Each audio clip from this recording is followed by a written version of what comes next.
Hello friends, welcome back to Anvesha Raj channel. आज हम लोग पढ़ेंगे आत्मकथ और इसके कवि है जयशंकर प्रसाद। यह कविता कवि जयशंकर प्रसाद द्वारा लिखी गई है। यह उस समय लिखी गई थी जब कवि जयशंकर प्रसाद जी को आग्रह किया गया था, मतलब उनके मित्रों ने आग्रह किया था कि वे अपनी आत्मकथा लिखें, मगर कवि लिखना नहीं चाहते थे। उन्होंने मना कर दिया। ठीक है, उन्होंने मना कर दिया। कवि कहते हैं कि मैं आत्मकथा नहीं लिखूंगा, हाँ एक छोटा सा आत्मकथ जरूर लिख सकता हूँ, जिससे आप लोग समझ जाओगे कि क्यों मैं अपनी आत्मकथा नहीं लिखना चाहता। बच्चों, यहाँ पे आत्मकथा और आत्मकथ में अंतर होता है। आत्मकथा संपूर्ण जीवन की जीवनी प्रकट करता है। ठीक है, संपूर्ण जीवन दिखलाया जाता है, जबकि आत्मकथ उसका एक छोटा सा अंश होता है। कवि ने बहुत सारे तर्क दिए हैं कि वे अपनी आत्मकथा क्यों नहीं लिखना चाहते हैं। ठीक है, चलिए अब हम लोग इसको पढ़ते हैं। मधुप गुनगुनाकर कह जाता कौन कहानी यह अपनी। यहाँ पे मधुप मतलब क्या होता है? मन रूपी भौरा। ठीक है ना, भौरा क्या होता है? एक छोटा सा कीड़ा होता है काले रंग का। वो क्या करता है ना, पेड़ों में फूलों में जा जाके वहाँ पे मतलब बैठता है। ठीक है, और वो भिन भिन का आवाज़ करता है। ठीक है, तो वो जो आवाज़ करता है वो तो हम लोग को कुछ समझ में नहीं आता कि वो क्या कहता है। इसीलिए यहाँ पे कवि बोल रहे हैं कि मेरा जो मन रूपी भौरा है वो गुनगुना कर आज कौन सी कहानी कह रहा है। ठीक है, अपनी गुनगुनाहट के जरिए वह कौन सी कहानी सुना रहा है। ठीक है, चलिए अब हम लोग देखते हैं कि उनका मन रूपी भौरा क्या कह रहा है। कवि कहता है कि मेरा मन रूपी भौरा कह रहा है कि मैं अपना जीवन गाथा कैसे लिखूं। ठीक है, मुरझाकर गिर रही पत्तियां देखो कितनी आज घनी।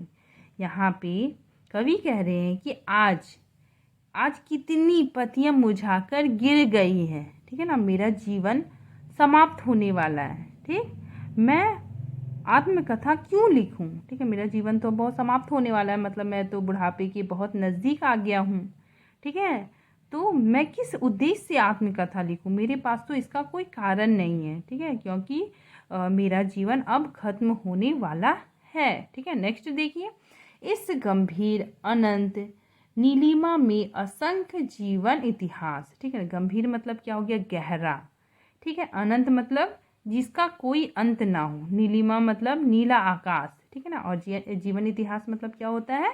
आत्मकथा। ठीक है, तो यहाँ पे कवि बोल रहे हैं कि ये जो पूरा संसार है इसमें असंख्य जीवन लीलाएं हैं। ठीक है ना, मतलब बहुत सारे लोग रहते हैं इस विशाल नीले आकाश के अंदर। कितने लोग पैदा हुए, मर गए। ठीक है, और बहुत लोगों ने अपना जीवन इतिहास लिखा, मतलब बहुत लोगों ने अपनी आत्मकथाएं लिखी। ठीक है, तो कवि बोल रहे हैं कि तो तुम मेरे जीवन का इतिहास मतलब मेरा आत्मकथा क्यों जानना चाहते हो? ठीक है, मतलब मेरे जीवन का इतिहास तुम पढ़ना क्यों चाहते हो? मेरे जीवन में तो वैसा कुछ नहीं है। ठीक है ना, कुछ खास वैसा नहीं है जो तुम मेरे जीवन के बारे में जानोगे। ठीक है, इसमें कवि यही बोल रहे हैं। आगे देखिए। यह लोग करते ही रहते हैं अपना व्यंग मलिन उपहास। मतलब यहाँ पे कवि बोलते हैं कि जो लोग मतलब आत्मकथा लिख चुके हैं, जो महान कवि लेखक ये सब जो भी अपनी आत्मकथा लिख चुके हैं, अपने बारे में बता चुके हैं, वे लोग अपना ही उपहास उड़ाते हैं, मतलब अपना ही मजाक उड़वाते हैं। ठीक है ना, अगर मैं भी अपना आत्मकथा लिख दूंगा तो आप लोग भी क्या करोगे? मेरा मजाक उड़ाएंगे। ठीक है, जैसे दोस्त लोग में होता है ना कि मतलब एक दूसरे सब हंसी मजाक करते हैं, एक दूसरे का मजाक उड़ाते, तो उनके बारे में जान के वो क्या करेंगे? मजाक उड़ाएंगे।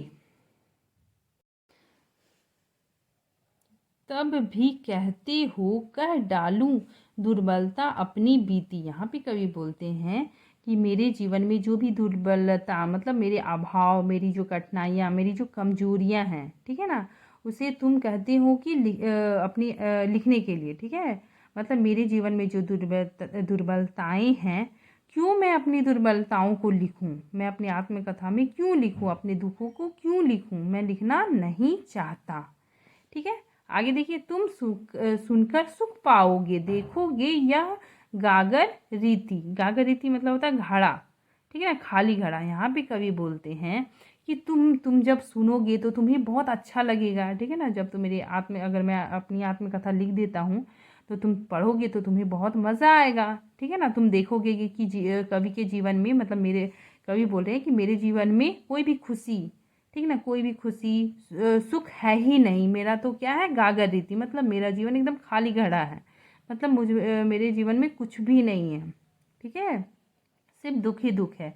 तो तुम्हें ये सब देख के तुम क्या करोगे, सुख पाओगे, ठीक।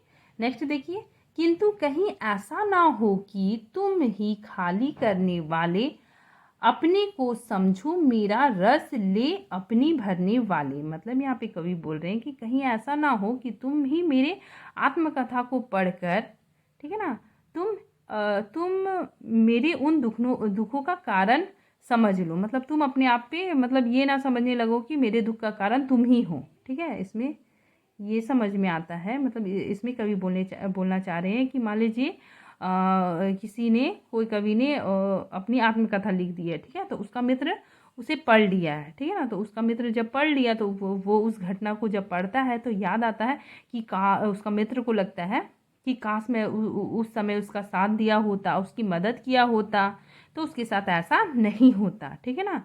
तो इसमें क्या हो रहा है ना, कवि कहता है कि हो सकता है कि तुम मेरी गागर रीति, ठीक है ना, मेरे दुखों को देख के तुम अपने आप को मतलब अपने आप को जिम्मेदार ना समझने लग जाओ, ठीक है ना। मतलब मेरे दुखों का कारण तुम अपने आप को मत समझने लग जाओ, ठीक है। इसमें ये बताया जा रहा है, ठीक है। नेक्स्ट देखिए, यह विडम्बना अरी सरलते तेरी हंसी उड़ाऊं मैं, ठीक है ना।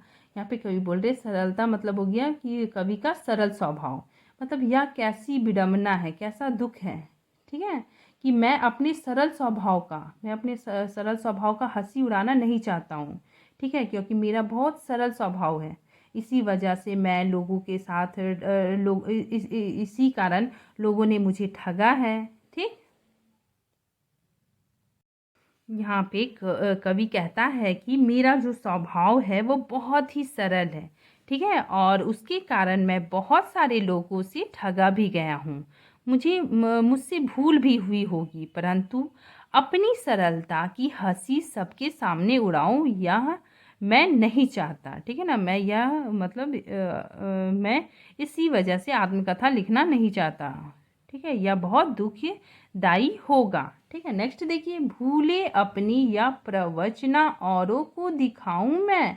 मतलब प्रवचना मतलब धोखा, ठीक है। यहाँ पे कवि बोल रहे हैं कि अपने द्वारा किए गए भूलों और दूसरों से खाए गए धोखों को औरों को दिखाना मैं नहीं चाहता, ठीक है ना। मान लीजिए मेरा स्वभाव बहुत अच्छा था, ठीक है ना, तो मेरे साथ धोखे भी हुए, ठीक है ना। मैं अपने मतलब मैं अपने सरल स्वभाव को औरों को दिखाना नहीं चाहता, ठीक है ना, क्योंकि ये क्या होगा, बहुत कष्टदायक होगा, ठीक है। नेक्स्ट देखिए, उज्ज्वल गाथा कैसे गाऊं मधुर चांदनी रातों की। यहाँ पे कवि अपने व्यक्तिगत जीवन में आ जाते हैं, ठीक है ना। कवि कहते हैं कि कवि के जीवन में एक प्रेयसी थी, ठीक है, उनकी प्रेमिका, ठीक है। तो उन्होंने अपनी प्रेमिका के साथ जो वक्त बिताए थे, ठीक है, उनके साथ जो सुंदर दिन या अच्छे दिन बिताए थे उसी मैं सबके सामने कैसे कहूँ, ठीक है। नेक्स्ट देखिए, और खिलखिलाकर हंसने हंस सॉरी अरे खिलखिलाकर हंसते होने वाली उन बातों को। यहाँ पे कवि बोल रहे हैं कि जब जब मेरा जीवन उसके साथ था, मतलब प्रेमिका के साथ था, ठीक है ना, तो वो क्या करती थी ना, वो बहुत खिलखिला के हंसती थी, मेरा जीवन बहुत अच्छा था, ठीक है, मेरा जीवन बहुत अच्छा था। वे क्या करते थे ना, एक दूसरे से बातें करते थे, ठीक है, और खिलखिला के हंसते थे, ठीक है। तो उन बातों को मैं कैसे बताऊं, वे मेरे बहुत ही खास पल थे, ठीक है। आगे देखिए, मिला कहाँ वह सुख जिसका मैं स्वप्न देखकर जाग गया। यहाँ पे कवि बोल रहे हैं कि उन्होंने कुछ सपने देखे थे, ठीक है, तो वे क्या हुआ ना, पूरा होने से पहले टूट गए, अधूरे हो गए, ठीक है। यहाँ पे मतलब कवि बोले कि जितने समय तक मेरी प्रेमिका मेरे साथ रही वह मेरे लिए एक स्वप्न के जैसा था, ठीक है। आगे देखिए, आलिंगन में आते आते मुस्काए कर जो भाग गया। मतलब आलिंगन मतलब क्या होता है कि मेरे समीप, मेरे समीप में आते आते वो क्या हुआ ना, वो वहाँ से मतलब भाग गई, चली गई। ठीक, यहाँ पे कवि बोल रहे हैं कि कवि को ऐसा लगता है कि वह जो उनकी प्रेमिका है वो सारा जीवन उनके साथ रहेगी। ठीक है ना, मेरा जीवन हमेशा ऐसा ही महकता रहेगा, मतलब इतना सुंदर रहेगा। लेकिन मैं इन चीज़ों का जब तक कल्पना कर रहा था, ठीक उसी समय वो क्या कही, मुझे छोड़कर चली गई। ठीक है ना, मतलब कवि की प्रेमिका उन्हें छोड़कर चली गई। ठीक है, फिर आगे देखिए, जिसके अरुण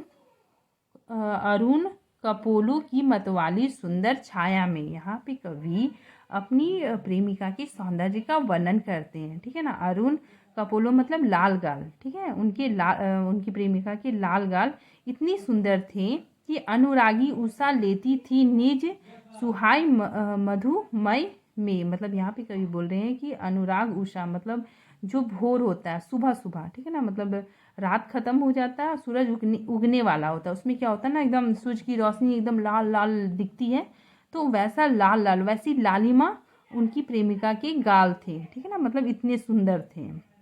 ठीक है, तो कवि अपनी प्रेमिका के गाल बहुत लाल और सुंदर थे, उसका यहाँ पे मतलब जिक्र किए हैं। ठीक है, आगे देखिए, उनकी स्मृति पथई बनी है, थके पथिक की पथ की। यहाँ पे पथई मतलब क्या होता है ना, अगर आप लोग ढूंढोगे तो होता है रास्ते का भोजन, लेकिन यहाँ पे कवि के अनुसार यहाँ पे सहारा है। ठीक है ना, मतलब उसकी यादें, उनकी प्रेमिका की जो यादें हैं उनके उनके लिए क्या है, एक सहारा के जैसा है।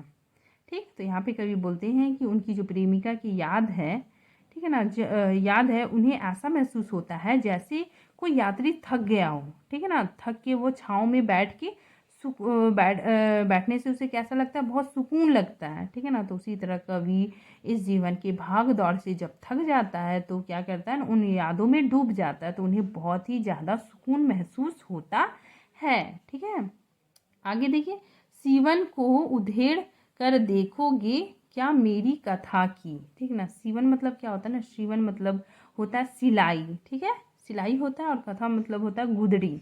ठीक है, तो यहाँ पे कवि बोल रहा है, जिन दुखों को मैं सी चुका हूँ, मैं क्या कर चुका हूँ, सी चुका हूँ, जिन दुखों को मैं भुला चुका हूँ। ठीक है ना, तो वो दुखों को तुम क्यों उधेड़ना चाहते हो। ठीक है, तुम उस दुखों को, मतलब उधेड़ना, मतलब कोई तकिया होता है ना, तो उसको रुई कैसे निकालते हैं, तो वो हो गया उधेड़ना। तो मैंने क्या किया ना, सिल के अपने सारे दुखों को एकदम सिमट कर रख दिया, तो तुम उसको क्यों उधेड़ना चाहते हो, मेरी तकलीफ़ों को और क्यों बढ़ाना चाहते हो। ठीक है, तो इसमें कवि ये कहना चाहते हैं,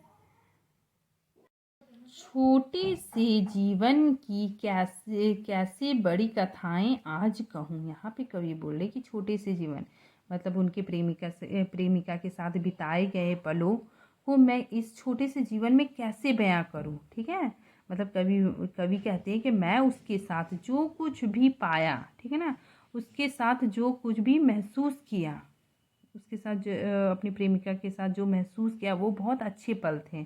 ठीक है, तो मैं इस छोटी सी ज़िंदगी में उसको कैसे बयां करूं। ठीक, नेक्स्ट देखिए, क्या यह अच्छा नहीं कि औरों की सुनता मैं मौन रहूं। ठीक है, तो यहाँ पे कवि बोल रहे हैं कि बहुत सारे लोगों ने अपनी आत्मकथाएं लिखी है। ठीक है ना, बहुत सारी जीवनियाँ लिखी गई है, तो ऐसा ठीक नहीं है, मतलब ऐसा ऐसा ठीक नहीं है कि मैं उसका सुनता रहूं और मैं अपनी आत्मकथा पर मौन रख के चुप रहूं। ठीक है ना, मतलब मैं औरों की जीवनियों आत्मकथा को सुनूं और मैं अपनी आत्मकथा में मौन रहूं। ठीक है, आगे देखिए,